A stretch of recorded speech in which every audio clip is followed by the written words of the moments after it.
నమస్తే, welcome to RTV. నేను సచిన్. తెలంగాణలో గ్యాస్ రాయితీకి సంబంధించి తెలంగాణ ప్రభుత్వం ఇంకా ప్రస్తుతానికి విధి విధానాలు అనేవి రూపొందించలేదు. మరికొద్ది రోజుల్లో దీనికి సంబంధించి క్లారిటీ వచ్చే అవకాశం ఉంది.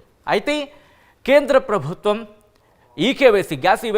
ఈకేవైసీకి సంబంధించి గడువు విధించిందని చెప్పి ఒక ప్రచారంతో చాలామంది గ్యాస్ ఏజెన్సీస్ దగ్గరికి చేరుకుంటున్నారు. తమ ఫామ్స్ ఫిల్ చేయాలి, లేకపోతే తన ప్రాసెస్ అంతా ఫిల్ చేయాలంటే వాళ్ళు క్యూ కడుతున్న పరిస్థితి.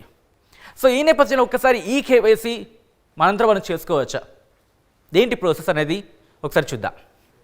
సో ముందుగా ఇంటర్నెట్ బ్రౌజర్, మీ బ్రౌజర్ ఏ బ్రౌజర్లోకి వెళ్ళండి.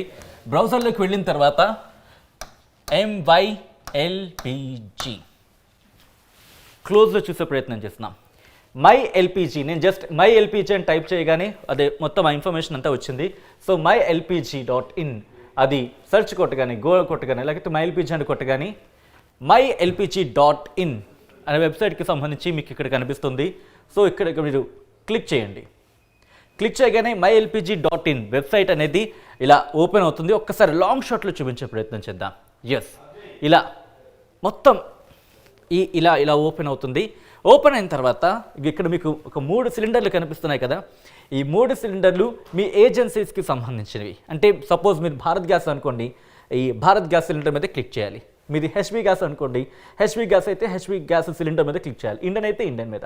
ఇలా మీ ఏజెన్సీ, మీ సిలిండర్ ఏ కంపెనీకి చెందినది, మీదే ఏ ఏజెన్సీకి చెందిన దానికి సంబంధించి క్లిక్ చేయాలి. సపోజ్ భారత్ గ్యాస్ అనుకున్నా, నేను భారత్ గ్యాస్ మీద క్లిక్ చేస్తున్నాను సార్, చూడండి.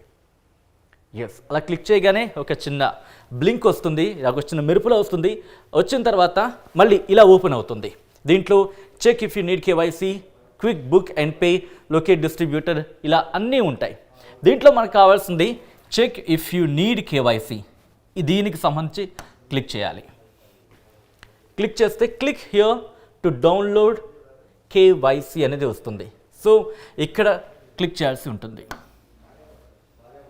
ఓపెన్ చేస్తే ఇలా కేవైసీ ఫార్మాట్ అనేది ఓపెన్ అవుతుంది. మీరు ఈ చూడొచ్చు, ఒక డాక్యుమెంట్ అనేది డౌన్లోడ్ అవుతుంది. దీన్ని ఓపెన్ చేసుకోవాలి. మీరు డౌన్లోడ్ చేసుకుని ఓపెన్ చేసుకుంటే ఒక్కసారి ఈ ఫామ్ మొత్తం చూపించే ప్రయత్నం చేద్దాం నరసింహ. ఎస్, ఈ ఫామ్ ఇలా డౌన్లోడ్ అవుతుంది. ఇది 2 పేజీలు ఉంటాయి. సో మీరు మొదటి పేజీని చూస్తున్నారు. సో ఇలా ఒక పేజీ మొత్తం డౌన్లోడ్ అవుతుంది. ఎస్, దీనికి సంబంధించిన డీటెయిల్స్ ఒకసారి చూసే ప్రయత్నం చేద్దాం. ఒక్కసారి టాప్ కనుక వస్తాయి, ఇక్కడ నో యువర్ కస్టమర్ అని చెప్పి ఈ ఫామ్ని మీరు చూడొచ్చు. ఎస్, ఇదిగో మీరు చూస్తున్నారు కదా, know your customer KYC form అనేది మీరు చూడొచ్చు.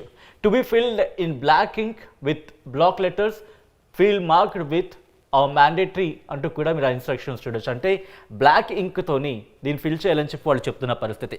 సో దీంట్లో మీరు ఏంటి ఫిల్ చేయాలి అనేది ఇక్కడ డీటెయిల్స్గా ఉంటుంది. మీకు స్టార్ మార్క్ ఉంటుంది. మీరు బాగా అబ్జర్వ్ చేస్తే ఎస్, ఇక్కడ మీరు చూడొచ్చు స్టార్ మార్క్ ఉంది. ఇవి మ్యాండేటరీ, అంటే కంపల్సరీగా మీరు ఫిల్ చేయాలి.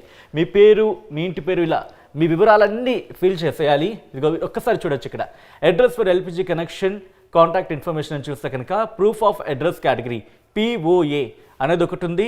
అలాగే ప్రూఫ్ ఆఫ్ ఐడెంటిటీ, అంటే మీ అడ్రస్ ప్రూఫ్, అలాగే మీ ఐడెంటిటీ ప్రూఫ్, ఈ 2 కూడా కేటగిరీస్తో సైతం మీరు ఇవ్వాల్సి ఉంటుంది. అంటే ఏ డాక్యుమెంట్ ఇస్తున్నారు, దానికి సంబంధించిన నెంబర్ ఏంటి అనేది దీంట్లో ఫిల్ చేయాల్సి ఉంటుంది. సో ఇప్పుడు మీకు ఒక అనుమానం రావచ్చు, ఈ ప్రూఫ్ ఆఫ్ అడ్రస్కి సంబంధించి కేటగిరీ కోడ్ ఎక్కడ ఉంటుంది, అలాగే ప్రూఫ్ ఆఫ్ ఐడెంటిటీకి సంబంధించి కేటగిరీ కోడ్ ఎక్కడ ఉంటుంది అనేది.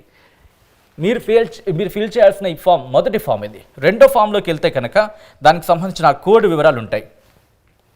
చూడొచ్చు మీరు ప్రూఫ్ ఆఫ్ అడ్రస్కి సంబంధించి ఇన్స్ట్రక్షన్స్ ఫర్ ఫిల్లింగ్ కేవైసీ అనేది చూస్తున్నారు. ఇది మీరు డౌన్లోడ్ చేసుకున్న డాక్యుమెంట్లో 2వ పేజీలో ఉంటుంది. దాంట్లో మీరు చూసుకోవచ్చు ఇక్కడ ప్రూఫ్ ఆఫ్ అడ్రస్ కింద లిస్ట్ ఆఫ్ డాక్యుమెంట్స్ కింద దాదాపు 3, 6, 3, 9, 12 ఉన్నాయి.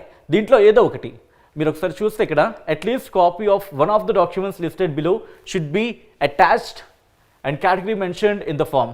అంటే మీరు ఏదైతే డాక్యుమెంట్స్ అక్కడ ప్రూఫ్ కింద పెడుతున్నారో, అడ్రస్ ప్రూఫ్ కింద ఇస్తున్నారో, ఆ డాక్యుమెంట్ పేరేంటి అనేది మీరు ఇక్కడ చూడొచ్చు. Aadhaar, driving licence, lease agreement, ఇలా 12 ఉన్నాయి కదా. వీటికి సంబంధించిన కేటగిరీ కోడ్ కూడా పక్కనే ఉంటుంది. ఈ కేటగిరీ కోడ్ని అక్కడ మెన్షన్ చేయాల్సి ఉంటుంది. ఏది డాక్యుమెంట్ మీరు డౌన్లోడ్ చేసుకున్న డాక్యుమెంట్లోని మొదటి ఫామ్లో ఫిల్ చేయాల్సి ఉంటుంది. ఇది ప్రూఫ్ ఆఫ్ అడ్రస్కి సంబంధించి. ఇక ప్రూఫ్ ఆఫ్ ఐడెంటిటీకి సంబంధించి మనం మాట్లాడుకునే ప్రయత్నం చేద్దాం. ఒకసారి కిందకు వచ్చే ప్రయత్నం చేద్దాం. ఎస్ నరసింహ, ఎగ్జాక్ట్లీ మీరు చూస్తే కనుక ఇది ప్రూఫ్ ఆఫ్ ఐడెంటిటీకి సంబంధించింది. అంటే మీ ఐడెంటిటీ ప్రూఫ్, అంటే మీ గుర్తింపుకి సంబంధించింది అనమాట. ఇక్కడ కూడా మీరు ఏమి ఇస్తున్నారు, ఏ డాక్యుమెంట్ ఇస్తున్నారు, ఆధార్ ఇస్తున్నారా, పాస్పోర్ట్ ఇస్తున్నారా, పాన్ కార్డ్ ఇస్తున్నారా, voter idea, ID card issued by central లేదా సెంట్రల్ లేదా స్టేట్కి సంబంధించిన గుర్తింపు కార్డా, లేకపోతే డ్రైవింగ్ లైసెన్సా, దీని కేటగిరీ కోడ్ ఎంత, ఈ డీటెయిల్స్ అన్ని కూడా దీంట్లో ఉన్నాయి. ఈ కోడ్ని అక్కడ ఫిల్ చేయాల్సి ఉంటుంది. ఇలా ఇంతే సింపుల్. ఈ డాక్యుమెంట్ని ఫిల్ చేసేసి మీ దగ్గరలో ఉన్న ఏజెన్సీకి వెళ్ళి ఈ డాక్యుమెంట్ని సబ్మిట్ చేయడం. ఒకసారి సైన్ అప్ ప్రాసెస్ అడుగుతూ ఉంటుంది కొన్ని సందర్భాల్లో. అంటే అఫ్కోర్స్ మనందరికీ ఈకేవైసీ బాకీ మధ్య అలవాటు అయ్యే పరిస్థితి ఉంది కాబట్టి సైన్ అప్ ప్రాసెస్ అనేటప్పుడు సైన్ అప్ వెళ్ళి ఆ క్రెడెన్షియల్స్ అంటే దానికి సంబంధించిన వివరాలన్నీ ఇస్తే కనుక ఓటీపీ అడుగుతుంది. ఆ ఓటీపీని ఎంటర్ చేస్తాం. ఓటీపీని ఎంటర్ చేసిన తర్వాత ఆ డీటెయిల్స్ అనేది ఉంటుంది. ఫామ్ డౌన్లోడ్ అయ్యే ప్రాసెస్ మ్యాక్సిమం సింపుల్గా ఇలా డౌన్లోడ్ అయిపోతుంది. ఒకవేళ కష్టంగా అనిపించినప్పుడు అయితే ఆ సైన్ అప్ ప్రాసెస్ అడిగినప్పుడు అలా వెళ్ళాల్సి ఉంటుందన్నమాట. సో సింపుల్గా అయితే మాత్రం ఏం లేదు, mylpg.in వెళ్ళండి. వెళ్ళిన తర్వాత మీ లెఫ్ట్ సైడ్ వెబ్సైట్కి left side 3 Bharat, HP, Indian అని కనిపిస్తాయి. మీది ఏ సిలిండర్ అంటే మీ సిలిండర్ ఏ కంపెనీకి చెందింది లేకపోతే ఏ ఏజెన్సీకి చెందిందో దాన్ని ఒకసారి గుర్తుంచుకోండి. దాని మీద క్లిక్ చేయండి. క్లిక్ చేసిన తర్వాత క్లిక్ హియర్ అని చెప్పి ఒక మెనూ వస్తుంది. దాని మీద డౌన్లోడ్ చేస్తే నేను చూపించిన ఈ డాక్యుమెంట్ అనేది మీకు డౌన్లోడ్ అవుతుంది. దాన్ని డౌన్లోడ్ చేసేసి మీ దగ్గరలో ఉన్న ఏజెన్సీకి వెళ్ళండి. ఏజెన్సీకి వెళ్ళి మీ దగ్గర ఉన్న ఏజెన్సీ కావచ్చు లేకపోతే మీకు సంబంధించిన ఏజెన్సీ కావచ్చు, దాని దగ్గరికి వెళ్ళండి. వెళ్ళిన తర్వాత వాళ్ళకి ఆ డాక్యుమెంట్ని సబ్మిట్ చేయండి.